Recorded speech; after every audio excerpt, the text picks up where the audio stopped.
minni syai'an fa ashkala alaihi akhraja minhu syai'un am la fala yakhrujanna minal masjidi hatta yasma'a sautan aw yajida rihan. Akhrajahu Muslim. Dari Abu Sa'id radhiyallahu taala anhu beliau berkata, dari Abu Hurairah radhiyallahu taala anhu beliau berkata, Rasulullah sallallahu alaihi wasallam bersabda, apabila salah seorang di antara kalian mendapatkan sesuatu di perutnya dan mulai bermasalah di perutnya itu, akhraja minhu syai'un aw la, dan dia ragu apakah keluar sesuatu darinya atau tidak, maka Nabi mengatakan fala yakhrujanna minal masjid, jangan sekali-sekali dia keluar dari masjid hatta yasma'a sautan, sampai dia mendengarkan suaranya, au yajida rihan, atau mencium baunya. Hadis ini diriwayatkan Imam Muslim. Secara sanadnya hadis ini adalah hadis yang sahih. Kaitan dengan hadis ini adalah salah satu daripada pembatal wudu yang disebutkan dalam hadis ini adalah sesuatu yang keluar dari diri kita, baik itu yang berupa angin atau yang semisalnya, atau yang berupa cairan, ya. Itu akan membatalkan apa? Membatalkan wudu, ya. Tapi di sini Nabi SAW itu, ya, akan membatalkan wudu apabila benar-benar sesuatu yang sudah dipastikan sudah keluar, ya. Nabi SAW mengatakan, apabila salah seorang di antara kalian mendapatkan sesuatu di perutnya, kemudian entah kembung atau sakit perut dan seterusnya, dan itu membuat dia ragu apakah dia sudah keluar sesuatu atau tidak, ya, maka Nabi mengatakan tidak boleh kita keluar. Ini di sini ada satu kaidah yang diberikan oleh para ulama bahwa al-yaqinu la yazulu bisyak, ya, suatu keyakinan itu tidak akan bisa hilang dengan sesuatu keraguan yang muncul, ya. Satu keyakinan yang maksud di sini apa? Yakin bahwa kita sedang di atas kesucian, kan sedang sholat, ya, sudah di atas suci kita, sedang melakukan ibadah sholat. Terus muncul ragu, apakah sudah batal atau tidak, ada keluar atau tidak.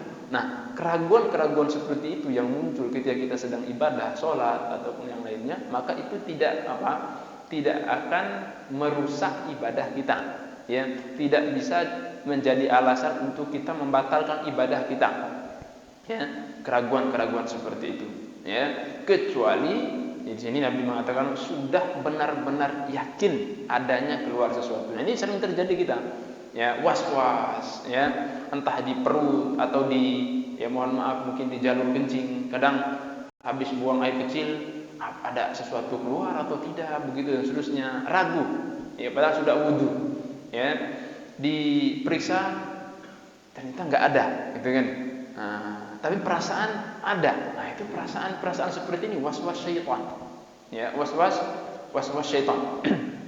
Sehingga kalau kita sudah yakin bahwa kita sudah bersih, suci dan seterusnya, adanya keraguan seperti itu adalah, ya, was-was syaitan yang tidak akan bisa menjadi alasan untuk kita merusak ibadah kita, ya. Jadi Nabi di sini memberikan satu alasan keyakinan, yaitu apa ciri keyakinan itu?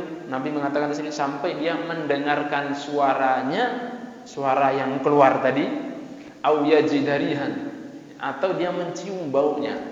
Apakah itu indikasi mutlak, ya, atau ada maksud eksplisit dari Rasulullah SAW? Jawabannya dari yang kedua, ya. Jadi, ya, maksudnya apa? Maksudnya bukan mutlak harus benar-benar kita mendengarkan suara atau mencium bau begitu, ya. Nah, sementara kadang kan ada juga yang keluar tanpa suara, ada juga yang keluar tanpa bau, kan begitu. Tapi kita yakin. Nah, perkataan Nabi tadi sampai dia mencium bau atau mendengarkan suara itu adalah bukan secara tekstualnya, tapi secara kontekstualnya. Konteksnya membentuk keyakinan dalam diri kita, ya. Karena biasanya kalau sudah dengar suara, ya pasti yakin lah ada suara yang keluar begitu kan. Nah, keyakinan itulah yang dimaksud oleh Rasulullah SAW itu, bukan semata-mata suaranya. Kalau sudah mencium bau gitu kan, nah ini kan sudah bisa dipastikan bahwa apa? Bahwa ada sesuatu yang keluar, bukan hanya sekedar baunya begitu. Jadi kita jangan juga tekstual. Padahal sudah keluar yakin, oh belum ada baunya gitu kan, atau nggak dengar suaranya. Nah itu tekstual banget begitu. Itu bukan itu yang dimaksud oleh Rasulullah SAW. Yang dimaksud di sini adalah benar-benar yakin. Entah yakinnya dengan mendengar suara atau mencium bau ataupun dengan keyakinan apalah begitu ya. Maka kalau sudah yakin dengan adanya sesuatu yang keluar dari diri kita, baru boleh kita membatalkan sholat kita. Dan harus dibatalkan. Karena apa? Karena sudah batal daripada wudu kita. Ini kaidah yang sangat-sangat besar sekali, salah satu kaidah prinsip yang dibahas oleh para ulama, yaitu al-yaqin la yazulu bisyak.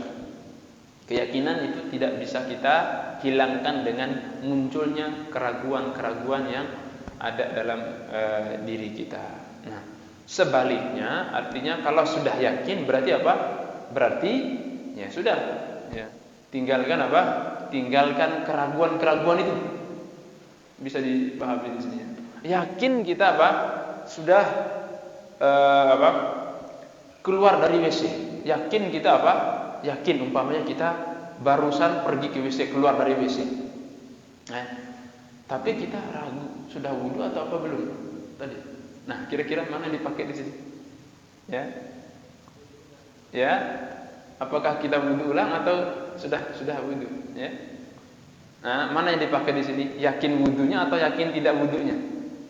Yakin tidak wudunya, ya. Maka adanya keraguan kita sudah wudu atau tidak, itu tidak mengalahkan keyakinan itu. Berarti apa yang kita lakukan? Ya wudu. Karena yang kita yakin baru keluar dari apa? WC. Orang kalau sudah keluar dari WC itu pasti apa? Batal wudunya, karena dia melakukan sesuatu, buang hajat begitu ya. Begitu. Nah, kecuali kita baru datang dari apa? Dari tempat wudu. Atau sebaliknya, baru datang dari tempat wudu gitu ya. Bukan keluar dari WC. Baru datang dari tempat wudu atau datang dari rumah sudah berwudu gitu, ya. Udah wudu di rumah, sampai di masjid agak mungkin lama gitu ngobrol sama teman gitu sebelum masuk masjid. Kemudian masuk masjid mau sholat, ragu. Sudah batal atau belum wudu? Nah, kira-kira mana dipakai di sini? Yakin wudu atau yakin tidak wudu? Yakin wudu gitu kan ya. Karena kita yakin wudu tadi. Berarti kita sholat atau tidak? Sholat. Meskipun mungkin dalam ilmu Allah yang Maha tahu antum sudah batal wudunya. Tapi kita bermuamalah itu dengan apa? Keyakinan kita. Yakin dengan yakinnya kayak tadi sudah apa? Wudu di rumah. Tapi dari rumah tadi sempat ngobrol dengan teman, udah batal apa belum? Nah, udah batal apa belum ini adalah ragu. Sementara wudunya kita di rumah itu adalah sesuatu yang kita yakini. Nah, keraguan itu tidak bisa mengalahkan apa yang kita yakini. Nah, itu apa? Kaidah yang bisa kita terapkan dalam ibadah-ibadah yang lainnya. Nah, wallahu ta'ala. Kemudian hadis yang selanjutnya. Wa an Talq ibni Ali radhiyallahu anhu qala rajulun masistu bisa. Dzakari atau qala ar-rajulu yamassu dzakarahu fi sholati alaihi al-wudu. Faqala an-nabiy sallallahu alaihi wasallam la innama huwa bad'atun minka. Akhrajal khamsah wa sahahu Ibnu Hibban wa qala Ibnu Madini huwa ahsanu min hadits Busrah. Dari Talq Ibnu Ali radhiyallahu anhu beliau berkata, seorang laki-laki berkata, saya menyentuh kemaluanku. Atau dia berkata, ini ada keraguan rawinya. Ar-rajulu yamassu dzakarahu fi shalah. Ada seorang laki-laki yang menyentuh kemaluan ini dalam salat. Jadi bedanya di sini ada keraguan. Keraguan yang pertama riwayatnya laki-laki itu menceritakan dirinya sendiri, saya menyentuh begitu. Dalam riwayat yang kedua, ya, dia tidak menceritakan diri sendiri, ada seseorang begitu. Tapi kan perbedaan ini kan tidak terlalu mempengaruhi baik dia ataupun orang lain, tapi kan ya, intinya kan bukan di situ, bukan dia atau siapa begitu. Intinya kasusnya adalah substansinya itu menyentuh kemaluan, baik dia atau orang lain tidak mempengaruhi permasalahan. Intinya dia mau menyentuh kemaluan. Di dalam sholat, alaihil wudu, apakah dia harus berwudu? Maka Nabi SAW mengatakan tidak. Innama huwa bad'atun minka. Karena dia itu hanyalah bagian daripada anggota badanmu. Ya. Hadis ini dikeluarkan oleh 5 dan disahihkan Ibnu Hibban dan berkata Al-Imam Ibnul Madini, huwa ahsanu min hadithi Busrah. Dia ini hadis ini lebih bagus dari hadisnya Busrah. Ya, berarti kita harus paham, kita harus baca dulu hadis Busrah itu hadis yang mana ini biar kita lakukan komparasi perbandingan. Nah, yaitu maksudnya hadis yang setelahnya, hadis ini yang setelahnya yang disebutkan oleh Imam Ibnu Hajar. Berarti kita langsung 2 hadis itu. Hadis yang selanjutnya itu hadis Busrah yang dimaksudkan oleh Al-Imam Ibnu Madini tadi. Hadis Busrah itu yang mana? An Busrah, ya, binti Safwan radhiyallahu anha, anna Rasulullah sallallahu alaihi wasallam qala man massa dzakarahu falyatawadda. Akhrajahu al-khamsah wa sahahu at-Tirmidzi wa Ibnu Hibban wa qala Bukhari wa asahu syai'in fi hadzal bab. Dari Busrah binti Safwan radhiyallahu anha bahwasanya Rasulullah sallallahu alaihi wasallam bersabda, siapa yang menyentuh kemaluannya maka hendaklah dia berwudu. Hadis ini dikeluarkan 5, disahihkan oleh Imam Tirmidzi dan Ibnu Hibban, dan berkata Imam Bukhari ini lebih sahih ya berkaitan dengan bab ini. Jadi terjadi secara zahirnya, ya. Makanya di sini disebutkan 2 hadis ini oleh Ibnu Hajar biar dilakukan perbandingan. Yang secara zahirnya kedua hadis ini bertentangan kan begitu ya. Dalam hadis Ali bin Talq bin Ali tadi menyebutkan bahwa menyentuh kemaluan membatalkan wudu atau tidak? Tidak membatalkan wudu. Ya. Dalam hadis Talq bin Ali tadi seorang laki-laki bertanya bahwa ada seseorang yang menyentuh kemaluannya dalam sholat. Apakah membatalkan wudu atau tidak? Nabi mengatakan tidak, karena itu hanya sekedar bagian. Maksudnya sekedar bagian dari badan. Ya sama seperti kita menyentuh hidung, menyentuh telinga. Kan kemaluan kan bagian dari badan kita. Ketika kita menyentuh telinga, batal enggak wudu kita? Menyentuh hidung, batal enggak wudu kita? Kan enggak batal. Menyentuh kemaluan, apa bedanya kemaluan dengan telinga? Kan sama-sama dari sisi ini kan sama-sama bagian anggota badan. Jari, kaki, tangan, menyentuh lutut, menyentuh dan semuanya. Ya. Itu kan, dan itu yang dimaksud Nabi SAW tadi. Itu hanyalah bagian daripada anggota badan kamu. Seperti kamu menyentuh hidung itu tidak membatalkan wudu, ya begitu juga kemaluan juga bagian dari anggota badan. Berarti tidak membatalkan wudu. Itu dalam hadis Talq tadi. Kalau benar. Tapi dalam hadis Busrah binti Safwan, Nabi mengatakan jelas kemaluannya, maka hendaklah dia berwudu. Berarti bertentangan atau tidak? Ya, secara zahirnya ya bertentangan. Yang satu mengatakan tidak membatalkan, yang satu mengatakan wajib berwudu. Nah, di sini terjadi perbedaan pandangan para ulama. Nah, di sini ajibnya Ibnu Hajar itu melakukan dari segi sanadnya, dari segi periwayatannya, Ibnu Hajar menyebutkan riwayat yang sama-sama kuat. Hadis Talq bin Ali, beliau mengatakan dikeluarkan oleh 5, akhrajul khamsah. Hadisnya Busrah juga akhrajul khamsah. Sama-sama 5 perawi yang mengeluarkan. Hadisnya Talq wassahahu Ibnu Hibban. Hadisnya Busrah wassahahu At-Tirmidzi wa Ibnu Hibban. Sama-sama disahihkan Ibnu Hibban. Tapi di sini ada tambahan disahihkan Imam Tirmidzi. Kemudian hadisnya Talq ya, berkata Ibnul Madini. Ibnul Madini jelas ulama hadis. Ya. Di sini berkata Imam Bukhari. Ibnul Madini gurunya Imam Bukhari. Sama-sama ahli hadis. Ibnul Madini mengatakan ahsanu min hadis Busrah. Lebih bagus dari hadisnya Busrah. Imam Bukhari mengatakan hadis ini paling sahih dalam bab ini. Nah, ini repot ini. Ini perbedaan yang kakap kelas tinggi lah. Nah, bukan kelas teri. Kakap antum suka mancing itu kan kakap ya. Kalau antum dapat kakap mancing, anak gak hobi mancing. Itu beda dengan antum dapat ya. Nah, di sinilah terjadi Nah, di sini apa poin mana yang apa yang roji atau tidak itu hal yang fleksibel banget gitu ya, tergantung para ulama aja berbeda pendapat apalagi kita gitu. Tapi yang menarik itu kita membaca, menelaah bagaimana proses para ulama itu mengkompromikan apabila ada hadis-hadis seperti itu ya. Pertama secara periwayatan ya. Pertama secara periwayatan ya. Para ulama di sini apa? Berbeda pendapat ya kaitan dengan masalah ini ya. Sebagian ulama lebih menguatkan apa? Riwayatnya Busrah, hadisnya Busrah ya, berdasarkan keterangan Imam Bukhari tadi. Sebagian lagi menyebutkan apa? Bahwa lebih kuat hadisnya Talq bin Ali karena berdasarkan keterangan Imam Ibnu Madini ya.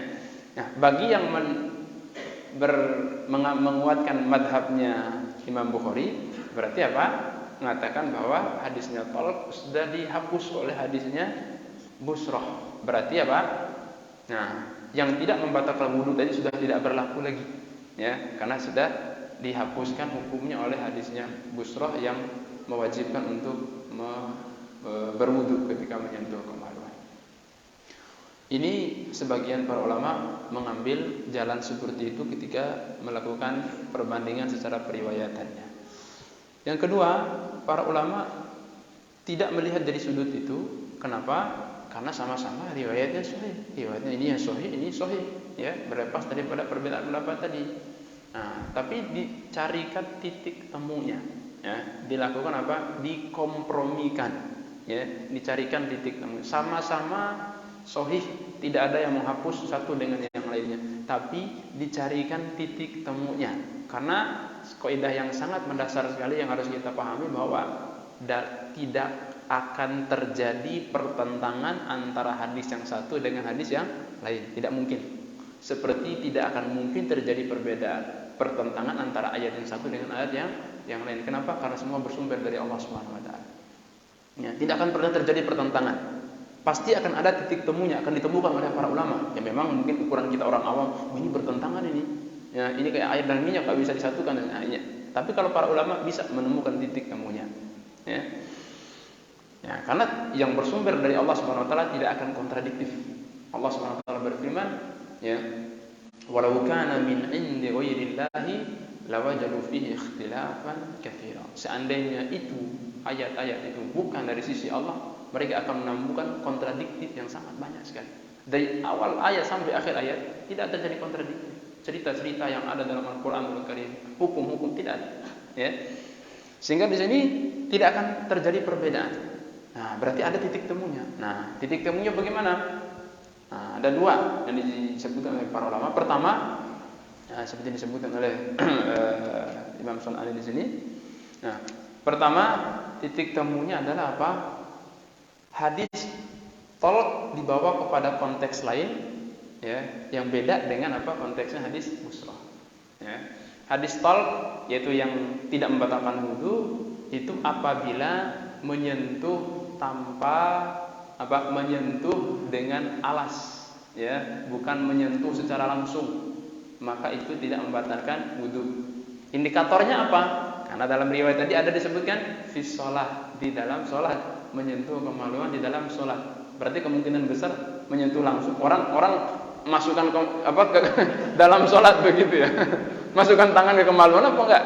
Nah, itu kan enggak jauh gitu kan ya. Berarti apa? Kemungkinan besar maksudnya hadis tolak ini, kenapa Nabi tidak mengatakan apa harus berwudu lagi atau tidak membatalkan wudu? Karena dia menyentuhnya apa? Tidak langsung. Adapun hadisnya Busrah dibawa kepada konteks yang beda, yaitu apa? Ketika dia menyentuh langsung kemaluannya, maka dia apa? Membatalkan wudu. Itu jalan yang pertama. Berarti ketemu enggak ini? Dua hadis tadi bertentangan enggak? Kan tidak kan ya? Tidak bertentangan kan? Ditemulah titik temunya. Nah, inilah para ulama itu luar biasa ya. Nah, atau yang kedua, ya, dibawa kepada juga konteks yang berbeda. Hadisnya Talq ya, yang tidak membatalkan wudu tadi apabila menyentuhnya itu dengan apa? Tanpa syahwat. Menyentuhnya tanpa syahwat. Kenapa? Indikatornya apa? Jadi membawa kepada sesuatu makna, jangan pakai hawa nafsu kita, harus pakai indikator gitu kan ya. Harus ada kenapa alasannya begitu, jangan sembarangan. Oh, saya maunya begini, saya maunya begitu. Harus ada alasannya kenapa. Alasannya itu bisa saja tersirat dalam hadis itu gitu, yang dipahami oleh para ulama. Indikatornya apa di situ? Ya, kenapa sampai dibahas oleh para ulama? Oh, ini maksudnya adalah menyentuh tanpa syahwat. Ya. Sehingga Nabi mengatakan tidak perlu wudu. Kenapa? Jelas orang tadi ada di dalam sholat. Kira-kira orang kalau lagi sholat itu garuknya pakai syahwat atau tidak? Ya jelas tanpa syahwat begitu ya. Adapun hadisnya Busrah itu dibawa kepada apabila menyentuh dengan dengan syahwat. Kenapa? Karena para ulama itu menyebutkan bahwa tadi dalam hadis tolak itu Nabi SAW menyamakan antara kemaluan dengan anggota badan yang lainnya. Jadi substansinya adalah bukan menyentuh atau tidak kemaluan, tapi adanya sesuatu yang keluar dari kemaluan itu atau tidak. Itu sebenarnya substansinya itu. Ya, bukan pada kemaluannya. Kalau kemaluannya sama seperti apa? Sama seperti anggota badan yang lain seperti kata Rasulullah SAW. Tapi yang menjadi permasalahannya adalah apa? Sesuatu yang keluar dari kemaluan itu. Ya, sehingga di sini dibedakan oleh para ulama tadi, yang menyentuh dengan syahwat itu kemungkinan besar akan keluar apa? Sesuatu dari kemaluannya. Nah, kalau keluar sesuatu berarti apa? Berarti membatalkan wudu kan begitu. Berarti bukan semata-mata menyentuhnya. Ya, tapi kalau menyentuhnya tanpa menggunakan syahwat, ya sudah sama seperti menyentuh anggota badan yang lain. Tidak keluar sesuatu, berarti tidak membatalkan apa? Wudunya. Nah, itu titik-titik temu yang dijelaskan oleh para ulama sehingga kedua hadis tadi itu tidak dipertentangkan.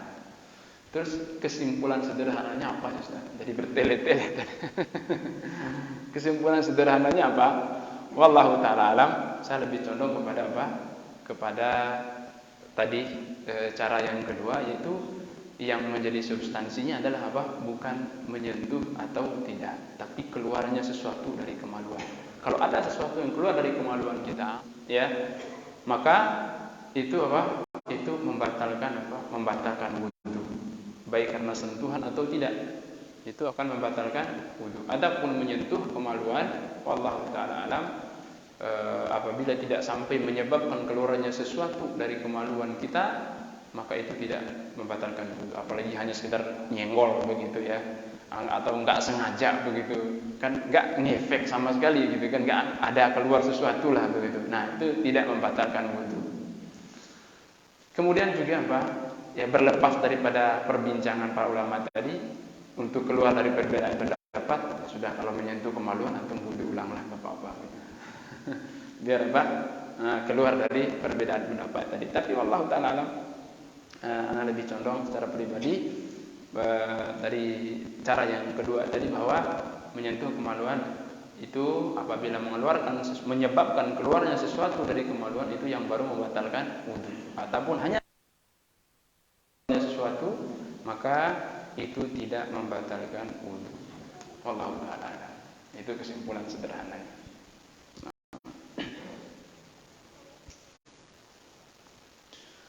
Kemudian yang selanjutnya, wa an Aisyah radhiyallahu anha anna Rasulullah sallallahu alaihi wasallam qala man asabahu qayhun aw ru'afun aw qalasun aw madyun falyansarif falyatawadda thumma liyabni ala salatihi wa huwa fi dhalika la yatakallam. Akhrajahu Ibnu Majah wa dha'afahu Ahmad wa ghayruhu. Dari Aisyah radhiyallahu taala anha bahwasanya Rasulullah sallallahu alaihi wasallam beliau bersabda, siapa yang mengalami qai, itu apa? Muntah, auru'af atau keluar darah dari hidungnya, mimisan ya bahasa kita. Au qalas atau keluar sesuatu seperti muntah tapi tidak sampai apa? Tidak sampai muntah. Ya, itu kolas itu muntah sedikit, yang kadang kita seperti itu sampai di kerongkongan saja, tidak sampai mulut. Ya, itu namanya kolas. Au madjun atau keluar madinya, falyan sorif, hendaklah dia berpaling yaitu membatalkan sholatnya, faliyatawadda, dan berwudu, tsumma liyabni ala sholati, kemudian kembali melanjutkan sholatnya. Jadi coba antum perhatikan itu ya, kalimat-kalimat riwayatnya. Wa huwa fi dzalika la yatakallam, dan dia selama dia melakukan itu tidak berbicara. Ya. Secara sanad hadis ini, kata beliau, hadis ini dikeluarkan oleh Ibnu Majah dan didhaifkan oleh Imam Ahmad dan yang lainnya. Ya. Jadi secara sanad atau periwayatan hadis ini memang adalah hadis yang dhaif. Ya, hadis yang didhaifkan oleh para ulama yang lainnya secara sanad, dan juga dijelaskan oleh para ulama seperti Syekh Utsaimin itu menjelaskan bahwa secara matannya juga itu bermasalah begitu ya. Konteks matannya itu bermasalah. Matan itu apa? Konteks hadisnya, bukan riwayat hadisnya. Riwayatnya tadi para ulama mengatakan bahwa hadis ini dhaif. Ditambah lagi secara konteksnya itu apa? Konteks riwayatan itu mengandung apa? Sesuatu yang bermasalah begitu. Sehingga hadis ini tidak kuat bisa dijadikan sebagai apa? Sebagai dasar hukum. Yang termuat dalam hadis ini apa? Di sini Nabi SAW menyebutkan beberapa perkara, beberapa hal. Yang pertama yaitu yang membatalkan wudu. Ya. Yang pertama disebutkan oleh Rasulullah SAW, qai, yaitu apa? Muntah. Siapa yang mengalami muntah? Siapa yang mengalami mimisan? Siapa yang apa?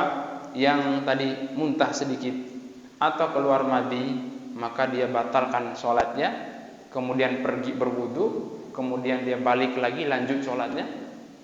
Lihat itu ya. Habis wudu lanjut lagi sholatnya.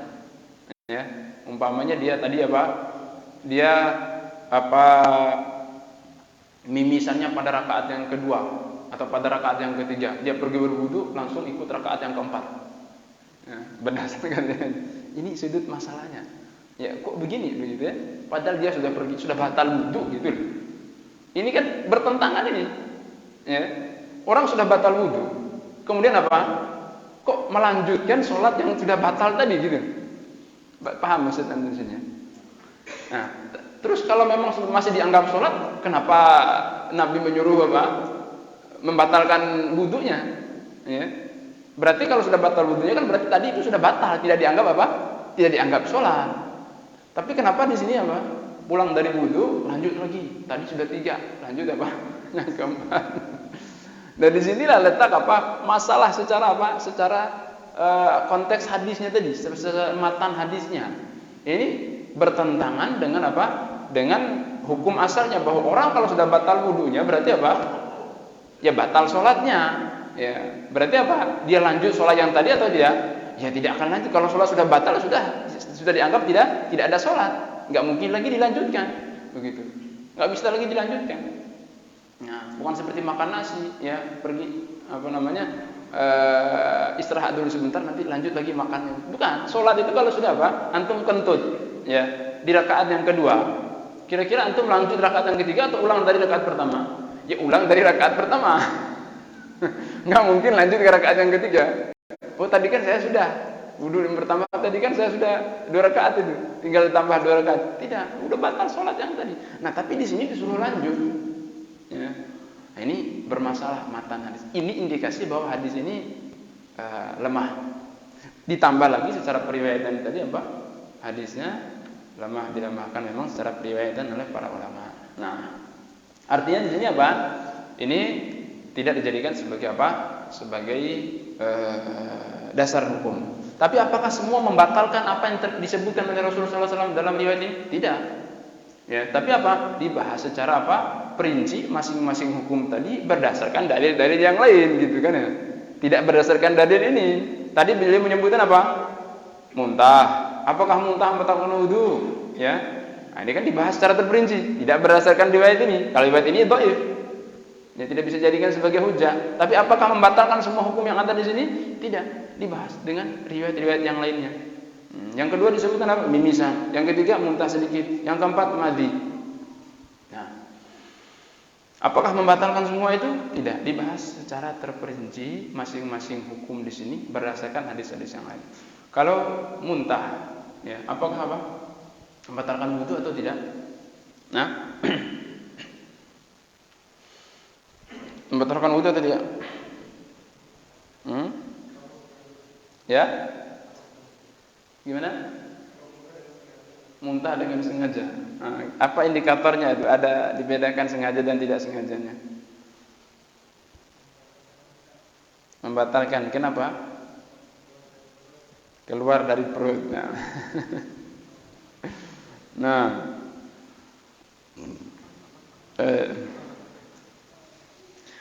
Wallahu taala alam. Pada hukum asalnya ya, sesuatu itu tidak membatalkan wudu atau tidak, untuk menetapkan itu membatalkan wudu atau tidak ya, itu apa? Harus apa? Ada dalil yang kuat. Karena hukum asalnya kalau orang sudah berwudu itu apa? Tidak batal. Untuk membatalkannya harus punya hujah yang kuat tentu. Harus punya dasar yang kokoh yang kuat. Nah, baik secara periwayatan maupun secara pemahamannya. Nah, secara periwayatan tadi muntah, wallahu taala alam. Memang terjadi perbedaan pandangan para ulama tentang masalah ini. Ada yang mengatakan batal dan ada yang mengatakan tidak. Tapi secara dasar-dasar itu tidak ada dasar yang secara spesifik seperti apa? Seperti keluar kentut tadi, seperti keluarnya kencing ya, seperti buang hajat dan seterusnya. Itu kan ada dalil secara spesifik. Adapun muntah secara spesifik dalilnya tidak ada ya. Hanya para ulama mengkiaskan antara muntah itu dengan tadi yang keluar di kemaluan tadi ya. Tapi wallahu taala alam, ini tidak terlalu kuat karena bentuk pengkiasannya ya tidak bisa kita temukan titik sudut penyamaannya. Kalau hanya sekedar sudut penyamaannya sama-sama keluar, ya betapa banyak yang keluar dari mulut kita, bukan muntah saja kan, keluar liur umpamanya. Apakah batal sholat kita? Batal atau tidak? Kan alasannya keluar tadi. Kan alasannya keluar yang ini mimisan. Ya. Wallahu taala enggak ada dalil secara khusus mengkiaskan dengan yang keluar di kemaluan atau di kentut atau di air besar umpamanya. Kan ada juga yang keluar ingus. Ya, keluar ingus batal wudu kita atau tidak? Kan tidak batal, kan sama-sama keluar. Nah, mengkiaskan dengan sujud atau penyamaan dengan sujud keluar saja itu tidak terlalu kuat. Sisi pengkiasannya tidak terlalu kuat. Nah, kalau sudah pengkiasan tidak terlalu kuat, riwayat tidak terlalu kuat, berarti apa? Kembali kepada hukum asal. Berarti tidak membatalkan. Wallahu a'lam. Itu secara pemahaman yang bisa kita kaji itu seperti itu. Baru kita bisa mendapatkan kesimpulan hukumnya. Nah, sudah azan? Nah, ya kita azan dulu sebentar. Wallahu a'lam.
Bismillahirrahmanirrahim. Alhamdulillah wassalatu wassalamu ala Rasulillah. Sedikit kita lanjutkan, kita tuntaskan dalam pembahasan dalam hadis ini. Nabi menyebutkan berapa tadi? Pertama muntah, kedua mimisan, ketiga muntah sedikit, kemudian apa? Madhi.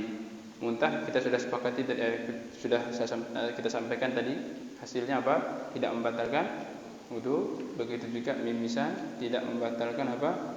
Tidak membatalkan wudu. Kolas muntah sedikit, ya apalagi muntah sedikit gitu kan, muntah banyak aja tadi enggak ada. Tinggal yang keempat apa? Madhi. Madhi membatalkan wudu atau tidak? Batal. Nah, yang sebelum-sebelumnya tidak katanya. Ya, iya. Bukan dengan hadis ini, tapi dengan hadis yang lain. Kita sudah bahas ya, dalam hadisnya Ali, ya, dalam hadis Miqdad, gitu ya.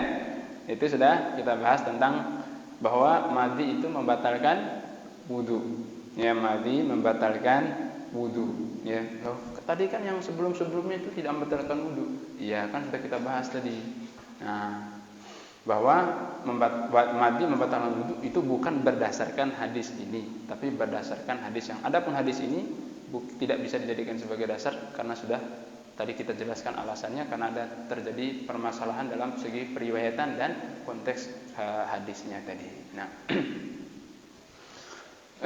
ini mungkin beberapa kesimpulan yang bisa kita bahas pada malam hari ini. Nah, ya sebelum lanjut mungkin ada hal-hal yang didiskusikan, ditanyakan yang belum jelas dari apa yang kita sampaikan tadi. Tidak ada, insyaallah. Nah, Allah.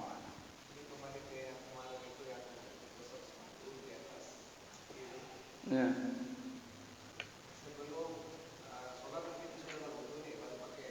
Iya, nah, sholat misalnya di musola itu kita tak buka sepatu, tak buka kaos kaki, tapi kita berwudu, apakah mengusap di atas sepatu saja atau mesti buka kaos kakinya? Yang kita syaratnya apa? Syaratnya kemarin untuk mengusap di atas sepatu. Pertama apa? Kalau sepatunya menutup mata kaki. Kemudian yang kedua apa? Kalau tidak tembus apa air, tidak tipis ya.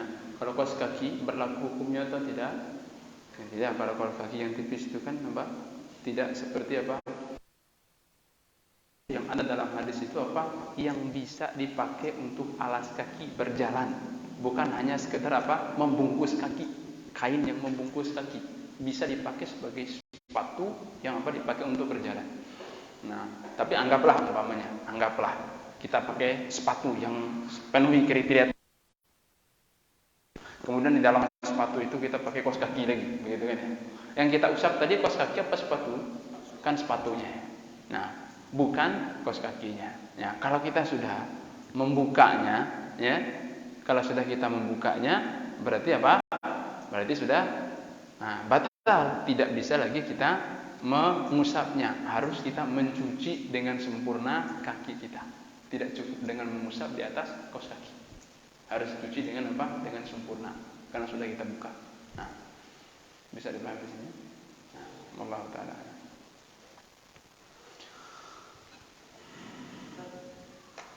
Nah, iya tak?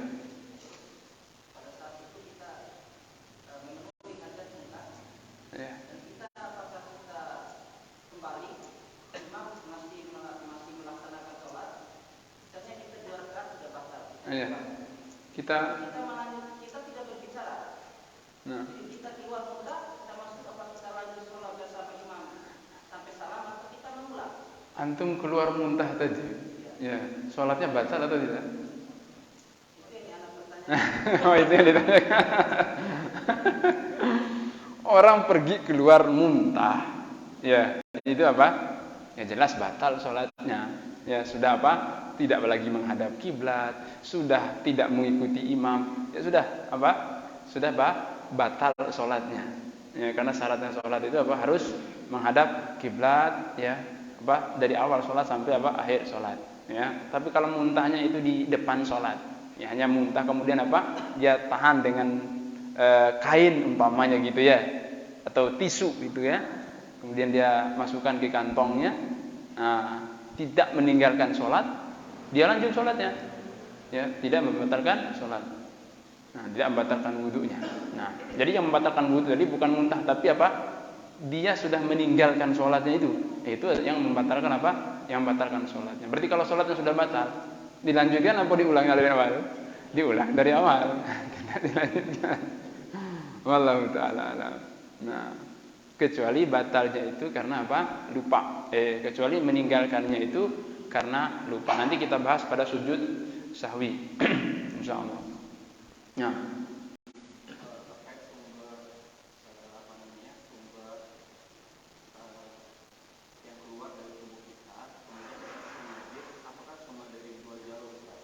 ya.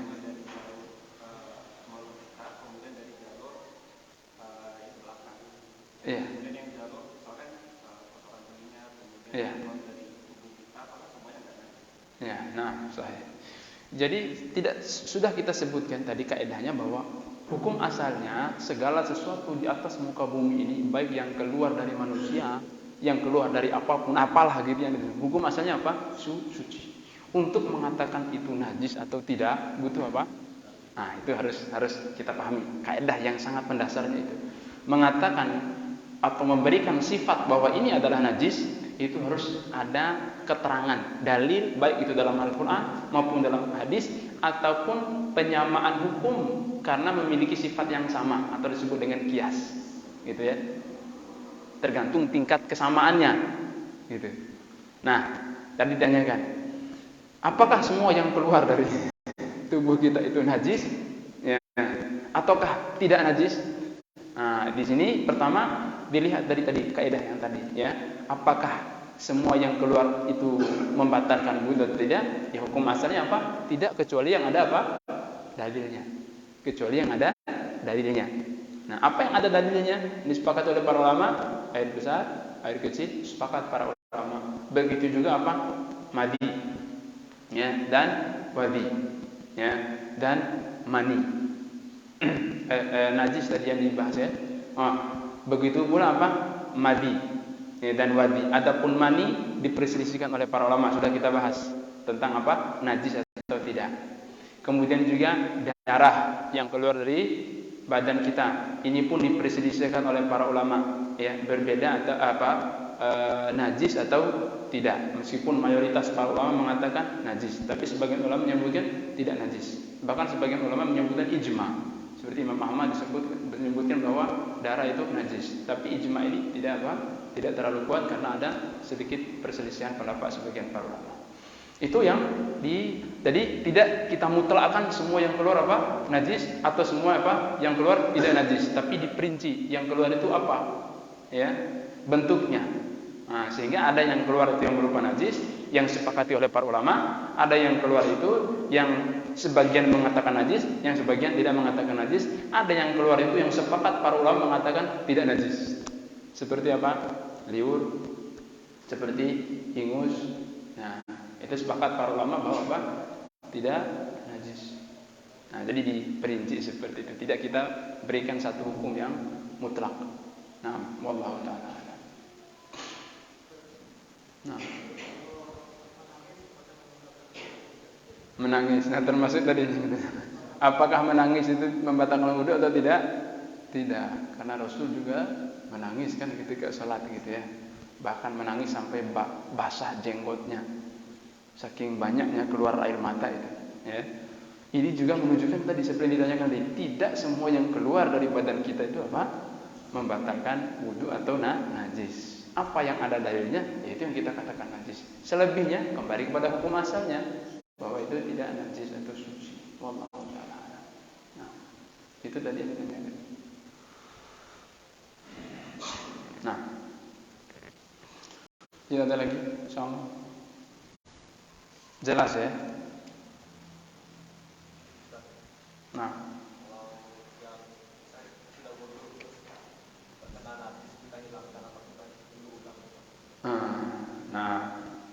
apakah ya dikenai najis membatalkan wudu atau tidak? Sudah kita bahas ya. Ya? Nah, mantap, masya Allah. Ya, bedakan antara apa? mengeluarkan najis atau dengan apa? Disentuh dengan najis. Ya.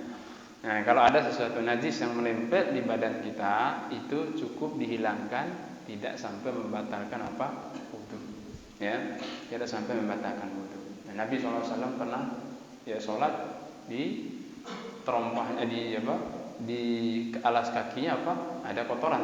Datang malaikat Jibril, wahai Muhammad, ya sepatumu ada kotoran. Maka Nabi SAW apa?